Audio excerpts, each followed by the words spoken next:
Hi hello friends, ಎಲ್ಲರಿಗೂ ನಮಸ್ಕಾರ. Welcome back to Pavagada cooking and blog. ಇವತ್ತಿನ ವಿಡಿಯೋದಲ್ಲಿ, ಹಿಂದಿನ ವಿಡಿಯೋದಲ್ಲಿ ನಮ್ಮ ಹೊಲದ ಹತ್ರ ಇರುವ ಬೆಟ್ಟ ಗುಡ್ಡೆ ಪರಿಸರವನ್ನು ನೋಡ್ಕೊಂಡು ಬಂದ್ವಿ. ಇವತ್ತಿನ ವಿಡಿಯೋದಲ್ಲಿ ಅದರ ಪಕ್ಕದಲ್ಲೇ ಇರುವ ಬೆಟ್ಟ ಗುಡ್ಡದ ಕಾಡಿನ ಮಧ್ಯೆ ಇರುವ ಬಿಲ್ವೆ ಮರದಿಂದ ಕೂಡಿದ ಶಿವನ ದೇವಸ್ಥಾನ ನೋಡಿಕೊಂಡು ದರ್ಶನ ಮಾಡ್ಕೊಂಡು ಬರೋಣ ಬನ್ನಿ. ಅದಕ್ಕೂ ಮುನ್ನ ರೆಡ್ ಕಲರ್ ಸಬ್ಸ್ಕ್ರೈಬ್ ಬಟನ್ನ ಕ್ಲಿಕ್ ಮಾಡಿ, ಆನಂತರ ಪಕ್ಕದಲ್ಲೇ ಇರುವ ಬೆಲ್ ಬಟನ್ನ ಕ್ಲಿಕ್ ಮಾಡಿದರೆ ನಾನು ಮಾಡುವ ಪ್ರತಿ ವಿಡಿಯೋ ನೋಟಿಫಿಕೇಶನ್ ನಿಮಗೆ ಬರುತ್ತೆ. ಹಾಯ್ ಫ್ರೆಂಡ್ಸ್, ಇದು ಜಾತ್ರೆಯ 6ನೇ ದಿನದ ವಿಡಿಯೋ. ಇದು ನಮ್ಮೂರಲ್ಲಿ ಬಿಲ್ವೆ ವನತ್ರದಲ್ಲಿ ಶಿವನ ದೇವಸ್ಥಾನ ಇದೆ. ತುಂಬಾ ದಿನ ಆಗಿತ್ತು, ಹಾಗಾಗಿ ದೇವಸ್ಥಾನಕ್ಕೆ ಹೋಗಿ ಬರೋಣ ಅಂತೇಳಿ ಹೊರಟಿದ್ವಿ. ಅಲ್ಲೇ ಹೋಗಿ ಅಡುಗೆ ಮಾಡಿಕೊಂಡು ಊಟ ಮಾಡಿ ಬರೋಣ ಅಂತ ಪ್ಲಾನ್ ಇತ್ತು. ಆದರೆ ನಿನ್ನೆ ಸಂಜೆಯಿಂದ ಮಳೆ ಬರ್ತಾನೆ ಇದೆ. ಈಗಲೂ ಮಳೆ ಬರ್ತಾ ಇದೆ. ಅಡುಗೆ ಮಾಡೋದಕ್ಕಾಗಲ್ಲ, ಯಾಕಂದರೆ ಸೌದೆಯಲ್ಲಿ ಅಡುಗೆ ಮಾಡಬೇಕು. ಸೌದೆ ಎಲ್ಲ ನೆಂದೋಗಿದೆ. ಹಾಗಾಗಿ ಮನೆಯಲ್ಲೇ ಮಾಡ್ಕೊಳ್ತಾ ಇದ್ವಿ. ಚಪಾತಿ ಮತ್ತು ಚಪಾತಿಗೆ ಗೌರಿಕಾಯಿ ಪಲ್ಯನೂ ಮಾಡಿಟ್ಟಿದ್ವಿ. ಸುಮಾರು ಒಂದು 20 ಜನಕ್ಕೆ ಆಗುವಷ್ಟು ಚಪಾತಿ ಮಾಡ್ತಾ ಇದ್ವಿ. ಅಮ್ಮ ಮತ್ತು ನಮ್ಮ ಅಣ್ಣನ ಹೆಂಡತಿ ಚಪಾತಿ ಲಟ್ಟಿಸ್ತಾ ಇದ್ದಾರೆ. ಅಜ್ಜಿ ಉಂಡೆ ಮಾಡ್ಕೊಡ್ತಾ ಇದೆ. ಅಕ್ಕ ಬೇಯಿಸ್ತಾ ಇದ್ದಾಳೆ. ಇದೆಲ್ಲ ಆದಮೇಲೆ ಈಗ ಹಾಕಿರೋ ಕ್ಲಿಪ್ಪಿಂಗು ಹಿಂದಿನ ವಿಡಿಯೋದಲ್ಲಿ ಹಾಕಬೇಕಾಗಿತ್ತು, ಆಗ ಸಿಗಲಿಲ್ಲ, ಮಿಸ್ ಆಗಿತ್ತು. ಹಂಗಾಗಿ ಈ ವಿಡಿಯೋದಲ್ಲಿ ಆ್ಯಡ್ ಮಾಡ್ತಾ ಇದ್ವಿ. ಅಜ್ಜಿಯವ್ರ ಅಕ್ಕ ತಂಗಿಯರಿಬ್ಬರು ಬಂದಿದ್ರು. ನಮಗೆ ಪರ್ಸ್ನಲಿ ಸ್ವಲ್ಪ ನೆನಪಿರಲಿ ಅಂತ ಹೇಳ್ಬಿಟ್ಟು ಈ ಚಿಕ್ಕ ಕ್ಲಿಪ್ಪಿಂಗ್ನ ಆ್ಯಡ್ ಮಾಡ್ತಾ ಇದ್ವಿ. ಇವರು ಅಮ್ಮ ಅವರಮ್ಮ ಎಲ್ಲರೂ ಹೇಳ್ತಾ ಇದ್ರು, ಅಜ್ಜಿ ಹಿಂದೆ ತಿರ್ಗಜ್ಜಿ ಆಯ್ ಮಾಡಜ್ಜಿ ಅಂತ ಹೇಳ್ತಾ ಇದ್ರು. ಅಜ್ಜಿಗೆ ಅರ್ಥ ಆಗ್ದ ಮುಂದೆ ಹೊರಟೋಗ್ಬಿಟ್ರು. ಇವರು ಅಜ್ಜಿಯವ್ರ ತಂಗಿ. ಇವ್ರು ಸ್ವಲ್ಪ ಹುಷಾರಿದ್ದಾರೆ. ಹೇಳಿದ ತಕ್ಷಣ ಪಟ್ ಅಂತ ಅರ್ಥ ಮಾಡ್ಕೊಳ್ತಾರೆ. ಅಜ್ಜಿ ಆಯ್ ಮಾಡಂದ ತಕ್ಷಣ ಆಯ್ ಮಾಡ್ತು. ಚಪಾತಿ ಪಲ್ಯ ಎಲ್ಲ ಮಾಡಿ ರೆಡಿ ಮಾಡಿ ಪ್ಯಾಕ್ ಮಾಡಿ ಇಟ್ಟಿದ್ವಿ. ಮಳೆ ಮಾತ್ರ ಇನ್ನೂ ಬಿಟ್ಟೇ ಇಲ್ಲ. ಈಗ ಟೈಮ್ ಬಂದರೆ ಸುಮಾರು ಮಧ್ಯಾಹ್ನ 12:30 ಆಗಿದೆ. ಬೆಳಿಗ್ಗೆ 6 ಗಂಟೆ ಥರ ಇದೆ ವಾತಾವರಣ. ನೋಡ್ತಾ ಇದ್ರೆ ಮಳೆ ಬರ್ತಾನೆ ಇದೆ. ಮಳೆಯಲ್ಲಿ ಟ್ಯಾಕ್ಟ್ರಿನೂ ಸಹ ಬಂದು ನಿಂತಿದೆ. ಹತ್ಕೊಳ್ಳೋರೆಲ್ಲ ಹತ್ಕೊಳ್ತಾ ಇದ್ದಾರೆ. ಟ್ಯಾಕ್ಟ್ರಿ ಓನರ್ ಸಹ ರೆಡಿಯಾಗಿ ಟ್ಯಾಕ್ಟ್ರಿಯಲ್ಲಿ ಕೂತ್ಕೊಂಡಿದ್ದಾರೆ. ಇವನು ನನ್ನ ಕ್ಲಾಸ್ಮೇಟ್ ನಿಂಗಣ್ಣ ಅಂತೇಳಿ. ಇವನಿಗೆ ನಾನು ಯೂಟ್ಯೂಬ್ ಮಾಡ್ತಾ ಇರೋದು ಗೊತ್ತೇ ಇರಲಿಲ್ಲ ಇಷ್ಟು ದಿನ, ಯಾಕಂದರೆ ಇವರು ಅಡಿಕೆ ವ್ಯಾಪಾರದಲ್ಲಿ ಫುಲ್ ಬ್ಯುಸಿ ಇದ್ದರು. ಹಾಗಾಗಿ ಇಷ್ಟು ದಿನ ಇವನಿಗೆ ಗೊತ್ತಾಗಿರಲಿಲ್ಲ. ಬೆಳಿಗ್ಗೆ ಹೇಳಿದೆ, ಬೆಳಿಗ್ಗೆ 8 ಗಂಟೆಯಿಂದ ಮಧ್ಯಾಹ್ನ 12 ಗಂಟೆವರೆಗೂ ವಿಡಿಯೋ ನೋಡ್ಕೊಂಡೇ ಕೂತ್ಕೊಂಡಿದ್ದೆ ಕಣಮ್ಮಿ ಅಂತ ಹೇಳ್ದ. ನೋಡಿ, ಟ್ಯಾಕ್ಟ್ರಿಯಲ್ಲಿ ಮಕ್ಕಳೆಲ್ಲ ಹತ್ಕೊಂಡು ಕೂತ್ಕೊಂಡಿದ್ದಾರೆ. ಆಯ್ ಬಾಯ್ ಅಂತ ಅರ್ಚಾಡ್ತಾ ಇದ್ದಾರೆ. ಮಳೆಯಲ್ಲೇ ಹೊರಟು ನಿಂತಿದ್ವಿ. ಮಳೆಯಲ್ಲೇ ನೆನ್ಕೊಂಡು ಹೋಗ್ತಾ ಇದ್ದೀವಿ ಟ್ಯಾಕ್ಟ್ರಿಯಲ್ಲಿ. ಊರ್ ಸೆಂಟ್ರಲ್ಲಿ ಮನೆ ಮೇಲೆ ನಿಂತ್ಕೊಂಡು ನೋಡಿದರೆ ಈ ರೀತಿ ವ್ಯೂ ಕಾಣುತ್ತೆ. ಮಧ್ಯಾಹ್ನ 12:30 ಟೈಮು, ಆದರೆ ಸಂಜೆ ಥರ ಕಾಣಿಸ್ತಾ ಇದೆ. ಮಳೆ ಬರ್ತಾ ಇದೆ ಮತ್ತು ಮೋಡ ಸಹ ಇದೆ. ಹಂಗಾಗಿ ಈ ರೀತಿ ಕಾಣಿಸ್ತಾ ಇದೆ. ತುಂಬ ಚೆನ್ನಾಗಿ ಕಾಣಿಸ್ತಾ ಇದೆ ನೋಡಿ. ಸುತ್ತು ಬೆಟ್ಟ, ಮರ, ಗಿಡ, ತೋಟ, ಸೆಂಟ್ರಲ್ಲಿ ಊರು. ಎಷ್ಟು ಚೆನ್ನಾಗಿ ಕಾಣಿಸ್ತಾ ಇದೆ ನೋಡಿ. ಇದಾದ್ಮೇಲೆ ವನವಂತಕ್ಕೆ ಹೋಗೋ ರೋಡಲ್ಲೇ ನಮ್ಮ ಸ್ಕೂಲ್ ಇದೆ. ನಾವು ಓದಿರೋ ಸ್ಕೂಲ್ ಇದು government school. Anganwadi, middle school, high school, college ಇದೆಲ್ಲ ಒಂದೇ ಕಾಂಪೌಂಡಲ್ಲೇ ಇದೆ. ತುಂಬ ದೊಡ್ಡ ಸ್ಕೂಲು. ನಾವು ಓದಿದ್ದೆಲ್ಲ ಇದೇ ಸ್ಕೂಲಲ್ಲಿ. ಮತ್ತು ಶ್ರುತಿ ಕನ್ನಡ ಬ್ಲಾಗ್ ಅಂತ ಯೂಟ್ಯೂಬ್ ಚಾನಲ್ ಮಾಡ್ತಾ ಇದ್ದಾರೆ. ಅವರು ಸಹ ಇದರಲ್ಲೇ ಓದಿದ್ದು. ಅವ್ರು ಬಂದು ನನ್ನ ತಮ್ಮನ ಕ್ಲಾಸ್ಮೇಟು. ಈಗ ವನಂತರಕ್ಕೆ ಹೋಗ್ತಾ ಇದ್ದೀವಿ. ದೇವಸ್ಥಾನ ಮುಟ್ಟೋವರೆಗೂ ಮಳೆಯಲ್ಲೇ ನೆನ್ಕೊಂಡು ಹೋದ್ವಿ. ಮಳೆ ಅಂತೂ ಬಿಡಲೇ ಇಲ್ಲ. ಜಿನಿ ಜಿನಿ ಬರ್ತಾನೆ ಇತ್ತು. ಮುಂದೆ ಚಿಕ್ಕ ಮಕ್ಕಳು ಸೌದೆ ಹೊತ್ಕೊಂಡು ಹೋಗ್ತಾ ಇದ್ದಾರೆ ನೋಡಿ. ನಾವು ಅದೇ ಥರ ಚಿಕ್ಕ ವಯಸ್ಸಲ್ಲಿ ಮಾಡ್ತಾ ಇತ್ತು. ಎಮ್ಮೆ ಹೊಡ್ಕೊಂಡು ಸಗಣಿ ತೊಟ್ಟಿ ತಗೊಂಡು ಸೌದೆ ಹೊತ್ಕೊಂಡು ಮನೆಗೆ ಹೋಗ್ತಾ ಇದ್ವಿ. ಅದೆಲ್ಲ ನೆನಪಿಗೆ ಬಂತೀಗ. ನಮ್ಮ ಅಕ್ಕನ ಮಗಳು ಸಹ ಹೇಳ್ತಾ ಇದ್ಲು ನಮ್ಮ ಅಕ್ಕನಿಗೆ, ಮಮ್ಮಿ ನೀವು ಅದೇ ಥರನ ಮಾಡ್ತಾ ಇದ್ದು ಚಿಕ್ಕ ವಯಸ್ಸಲ್ಲಿ ಅಂತ. ಟ್ಯಾಕ್ಟ್ರಿಯಲ್ಲಿ ಕುತ್ಕೊಂಡಿರೋರೆಲ್ಲ ಒಂದೇ ಕೇರಿಯಲ್ಲಿ ಹುಟ್ಟಿ ಬೆಳೆದವರು. ಎಲ್ಲ ಅಕ್ಕ ತಂಗಿಯರಾಗಬೇಕು ಇದರಲ್ಲಿ. ಎಲ್ಲರೂ ಒಟ್ಟಿಗೆ ಸ್ಕೂಲ್ಗೆ ಹೋಗ್ತಾ ಇದ್ವಿ, ಒಟ್ಟಿಗೆ ಬರ್ತಾ ಇದ್ವಿ, ಒಟ್ಟಿಗೆ ಆಟ ಆಡೋಕ್ಕೂ ಹೋಗ್ತಾ ಇದ್ವಿ. ಮತ್ತೇನಾದರೂ ಕೆಲಸ ಮಾಡೋಕೆ ಹೋದ್ರು, ಅಡಿಕೆ ಸುಲಿಯೋಕೆ ಹೋದ್ರು, ಕಡಲೆಕಾಯಿ ಬಿಡಿಸೋಕೆ ಹೋದ್ರು, ಕಡಲೆಕಾಯಿ ಸುಲಿಯೋಕೆ ಹೋದ್ರು, ಎಲ್ಲ ಒಟ್ಟಿಗೆ ಹೋಗ್ತಿದ್ವಿ, ಒಟ್ಟಿಗೆ ಬರ್ತಾ ಇದ್ವಿ. ತುಂಬ ಚೆನ್ನಾಗಿದ್ವಿ. ಹಾಗಾಗಿ ಜಾತ್ರೆಗೆ ಇದೇ ಫಸ್ಟ್ ಟೈಮ್ ನಾವು ಇಷ್ಟೊಂದು ಜನ ಕಲ್ತಿರೋದು. ಈ ಜಾಗಕ್ಕೆ ಉಪ್ಪಳ್ಳ ಅಂತ ಕರಿತೀವಿ. ಇದು ಬಿಲ್ವೆ ವನಂತರದ ಕಲ್ಯಾಣಿ ಬಾವಿ. ಈ ಕಲ್ಯಾಣಿ ಬಾವಿಯಲ್ಲಿ ನೀರು ಎಂದು ಬತ್ತಿ ಹೋಗಿಲ್ಲ ಅಂತ ಪ್ರತೀತಿ ಇದೆ. ದೇವಾನುದೇವತೆಗಳೆಲ್ಲ ಓಡಾಡಿರುವ ಜಾಗ ಇದು ನೋಡಿ. ಬಿಲ್ವೆ ವನಂತರ ಬಂದಾಯಿತು. ಈಗ ಟ್ರ್ಯಾಕ್ಟರ್ ಇಟ್ಬಿಟ್ಟು ಕೈಕಾಲು ಮುಖ ತೊಳ್ಕೊಂಡು ದೇವ್ರ ದರ್ಶನಕ್ಕೆ ಹೋಗಬೇಕು.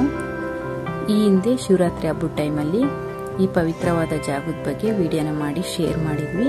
ಆ ಲಿಂಕ್ನ ಡಿಸ್ಕ್ರಿಪ್ಷನ್ ಬಾಕ್ಸಲ್ಲಿ ಹಾಕಿರ್ತೀವಿ. ಬೇಕಿರೋರು ಚೆಕ್ ಮಾಡ್ಬೋದು. ಲಿಂಕ್ನ ಕ್ಲಿಕ್ ಮಾಡಿದರೆ ವಿಡಿಯೋ ಬರುತ್ತೆ.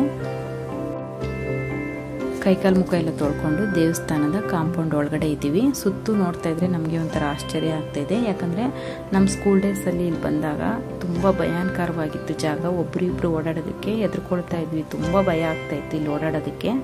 ಈಗ ನೋಡ್ತಾ ಇದ್ರೆ ಒಂಥರ ಆಶ್ಚರ್ಯ ಆಗ್ತಿದೆ. ಅಷ್ಟು ಚೆನ್ನಾಗಿ ಮಾಡಿದ್ದಾರೆ. ಸುತ್ತು ಬಿಲ್ವೆ ಮರ, ಸೆಂಟ್ರಲ್ಲಿ ಶಿವನ ದೇವಸ್ಥಾನ ಇರೋದು. ತುಂಬ ಚೆನ್ನಾಗಿ ಮಾಡಿದ್ದಾರೆ. ಒಬ್ಬೊಬ್ಬರೇ ಓಡಾಡ್ಬೋದು. ಅಷ್ಟು ಚೆನ್ನಾಗಿ ಮಾಡಿದ್ದಾರೆ ನೋಡಿ, ಎಷ್ಟು ಚೆನ್ನಾಗಿದೆ ಪರಿಸರ ಎಲ್ಲನ. ಈಗ ದೇವಸ್ಥಾನದ ಒಳಗಡೆ ಹೋಗ್ತಾ ಇದ್ದೀವಿ.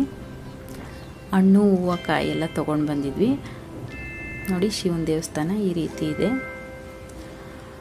ಶಿವನಿಗೆ ಹಣ್ಣು ಹೂವು ಕಾಯಿಕಿನ್ನ ಬಿಲ್ವೆ ಪತ್ರೆ ತುಂಬ ಶ್ರೇಷ್ಠವಾದದ್ದು, ತುಂಬ ಇಷ್ಟವಾದದ್ದು ಬಿಲ್ವೆ ಪತ್ರೆನೇ. ಹಂಗಾಗಿ ಮಮತಾ ಬಿಲ್ವೆ ಪತ್ರೆ ಕಿತ್ಕೊಳ್ತಾ ಇದ್ದಾಳೆ ಪೂಜೆಗೆ.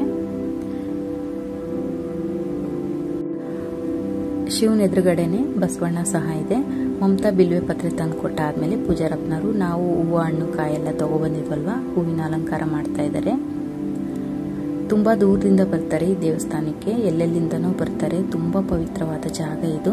ಹೂವು ಎಲ್ಲ ಮುಡಿಸಿದಾದ್ಮೇಲೆ ಈಗ ಪೂಜೆ ಮಾಡ್ತಾ ಇದ್ದಾರೆ. ನೀವು ಸಹ ದರ್ಶನ ಮಾಡ್ಕೊಳ್ಳಿ. ಶಿವನ ಅಕ್ಕಪಕ್ಕದಲ್ಲೇ ಪಾರ್ವತಿ ದೇವಿ ಮತ್ತು ಗಣೇಶ ಸಹ ಇದೆ. ಅದಕ್ಕೆಲ್ಲ ಪೂಜೆ ಮಾಡಿಬಿಟ್ಟು ನಮಗೆ ಮಂಗಳಾರತಿ ಕೊಡ್ತಾರೆ.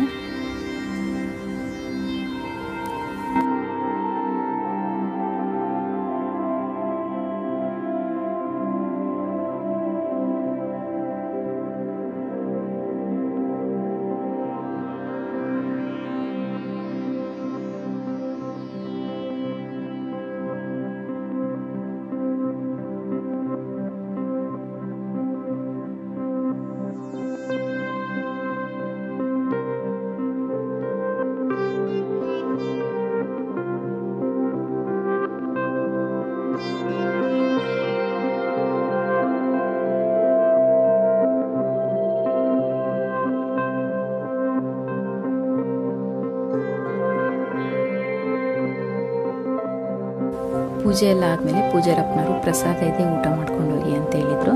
ನಮ್ಮೂರದ್ದು ಇವತ್ತು ನಾಮಕರಣ ಇತ್ತು. ಬೆಳಿಗ್ಗೆ ನಾವು ಬರೋ ಅಷ್ಟರಲ್ಲಿ ಮಾಡ್ಕೊಂಡು ಹೋಗಿದ್ರು. ನಾವು ಬರೋದು ಲೇಟ್ ಆಯಿತು. ಹಂಗಾಗಿ ಎಲ್ಲ ಫಂಕ್ಷನ್ನು ಮಾಡ್ತಾರೆ. ತುಂಬ ಪವಿತ್ರವಾದ ಜಾಗ ಇದು. ಮದುವೆ ಆಗಲಿ, ನಾಮಕರಣ, ಈ ಥರ ಎಲ್ಲ ಫಂಕ್ಷನ್ನು ಇಲ್ಲಿ ಮಾಡ್ತಾರೆ. ಒಬ್ಬಟ್ಟು ಊಟ ಮಾಡಿಸಿದ್ರು. ಒಬ್ಬಟ್ಟೆಲ್ಲ ಖಾಲಿಯಾಗಿದ್ವು. ಚಿತ್ರಾನ್ನ, ಅನ್ನ, ಸಾಂಬಾರಿತ್ತು. ಹಂಗಾಗಿ ಎಲ್ಲರೂ ಊಟ ಮಾಡಿದ್ವಿ ಹೊಟ್ಟೆ ತುಂಬ. ನಾವು ಚಪಾತಿ ಪಲ್ಯ ಬಂದಿದ್ವಿ. ಆದರೆ ದೇವ್ರ ಪ್ರಸಾದ ಅಲ್ವಾ, ಬಿಟ್ಟು ಹೋಗೋಕೆ ಮನಸ್ಸಾಗಲಿಲ್ಲ. ಊಟ ಮಾಡಿದ್ವಿ. ಇವರು ನಮ್ಮ ಅಜ್ಜಿ, ಅಮ್ಮ ಅವರಮ್ಮ ಊಟ ಎಲ್ಲ ಮಾಡಿಕೊಂಡು ಪಾರ್ಕ್ ಥರ ಮಾಡಿದ್ದಾರೆ, ನೋಡ್ಕೊಂಡು ಬರೋಣ ಅಂತ ಎಲ್ಲರೂ ಬಂದ್ವಿ. ನೋಡಿ ಎಷ್ಟು ಚೆನ್ನಾಗಿ ಮಾಡಿದ್ದಾರೆ, ತುಂಬ ಚೆನ್ನಾಗಿ ಮಾಡಿದ್ದಾರೆ.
ಫೋಟೋ ಎಲ್ಲ ತಕ್ಕೊಂಡಾದ್ಮೇಲೆ ಈಗ ಚಪಾತಿ ಪಲ್ಯ ತೊಗೊಂಡು ಬಂದಿದ್ವಲ್ವ, ಅದನ್ನ ತಿನ್ನೋಣ ಅಂತ ಹೇಳ್ಬಿಟ್ಟು ಕುತ್ಕೊಂಡ್ವಿ. ಗೊತ್ತಿರಲಿಲ್ಲ ನಮಗೆ ನಾಮಕರಣ ಇದೆ ಅಂತ ಹೇಳ್ಬಿಟ್ಟು, ಹಂಗಾಗಿ ಚಪಾತಿ ಪಲ್ಯ ತೊಗೊಬಂದಿದ್ವಿ.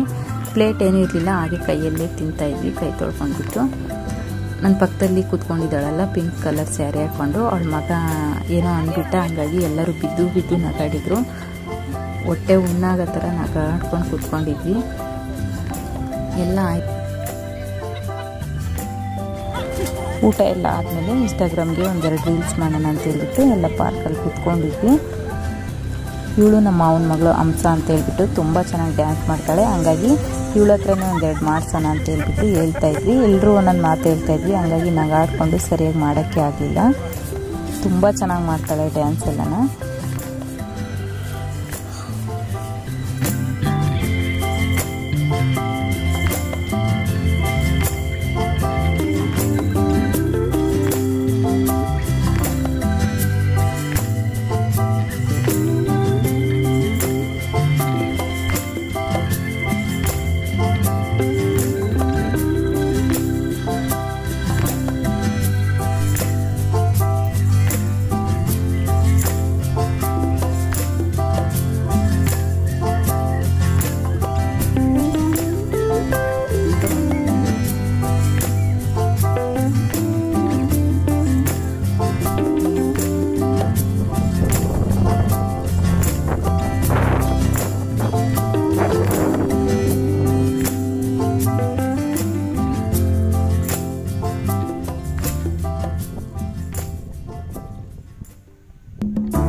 ಎಲ್ಲರೂ ತಿಂದಾದ್ಮೇಲೆ ಸ್ವಲ್ಪ ಕೂತ್ಕೊಂಡ್ಬಿಟ್ಟು ಹೊರಟ್ಬಿಟ್ವಿ. ಟೈಮ್ ಆಗಿತ್ತಾಗಲೇ ಸಂಜೆ 6 ಗಂಟೆ ಆಗ್ತಾ ಇತ್ತು. ಮಳೆ ಮೂಡಾಗಿ ಒಂದೊಂದು ಹನಿ ಬೀಳ್ತಾ ಇತ್ತು. ಹಂಗಾಗಿ ಹೋಗೋಣ ಅಂತ ಹೇಳ್ಬಿಟ್ಟು ಎಲ್ಲ ಹೊರಡ್ತಾ ಇದ್ವಿ. ಮಕ್ಕಳಂತೂ ಒಬ್ಬೊಬ್ರು ಒಂದೊಂದು ದಿಕ್ಕಿಗೆ ಹೋಗ್ತಾರೆ, ಬರ್ತಾನೆ ಇಲ್ಲ, ನಾನು ಬರಲ್ಲ ಅಂತ ಹೇಳ್ಬಿಟ್ಟು ಒಬ್ಬೊಬ್ರು ಒಂದೊಂದು ದಿಕ್ಕಿಗೆ ಹೋಗ್ತಾ ಇದ್ರು. ಹೋಗ್ಬೇಕಾದ್ರೆ ಟ್ರ್ಯಾಕ್ಟ್ರನ್ನ ಇರಲಿಲ್ಲ, ನೆಡ್ಕೊಂಡು ಹೋಗ್ಬೇಕಾಗಿತ್ತು. ಅವ್ನು ಬಿಟ್ಬಿಟ್ಟು ಹೋದ. ಹೊರಟಾದ್ಮೇಲೆ ಫೋನ್ ಮಾಡಿರಿ ಬಂದು ಕರ್ಕೊಂಡು ಹೋಗ್ತೀನಿ ಅಂತ ಹೇಳ್ದ. ಆದರೆ ಅವ್ನು ಫೋನೇ ಹೋಗ್ತಾ ಇರಲಿಲ್ಲ. ಎಷ್ಟೊತ್ತು ವೆಯ್ಟ್ ಮಾಡೋಣ, ಹಂಗೆ ಹೋಗ್ತಾ ಇದ್ರೆ ಬರ್ತಾನೆ ಅಂತ ಹೇಳ್ಬಿಟ್ಟು ಹೊರಡ್ತಾ ಇದ್ವಿ. ಈ ಹುಡುಗರು ಒಬ್ಬೊಬ್ರು ಒಂದೊಂದು ದಿಕ್ಕಿಗೆ ಹೋಗ್ತಾ ಇದ್ರು. ಕಲ್ಯಾಣಿ ಬಾವಿ ಹತ್ರ ಹೋಗ್ತಾ ಇದ್ವಿ. ಈ ಕಲ್ಯಾಣಿ ಬಾವಿಯಲ್ಲಿ ಮದುವೆ ಆಗಿರೋ ಹೆಣ್ಮಕ್ಳು ಗಂಗಮ್ಮ ಪೂಜೆ ಸಹ ಮಾಡ್ತಾರೆ, ಹರಕೆ ಮಾಡ್ಕೊಂಡಿರೋರು.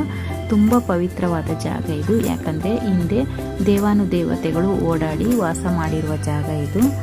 ನೋಡಿದ್ರಲ್ವ ಫ್ರೆಂಡ್ಸ್, ನಮ್ಮೂರಿನ ಬಿಲ್ವೆ ಮರದಿಂದ ಕೂಡಿದ ಶಿವನ ದೇವಸ್ಥಾನ ಹಾಗೂ ಇಲ್ಲಿನ ಪರಿಸರ.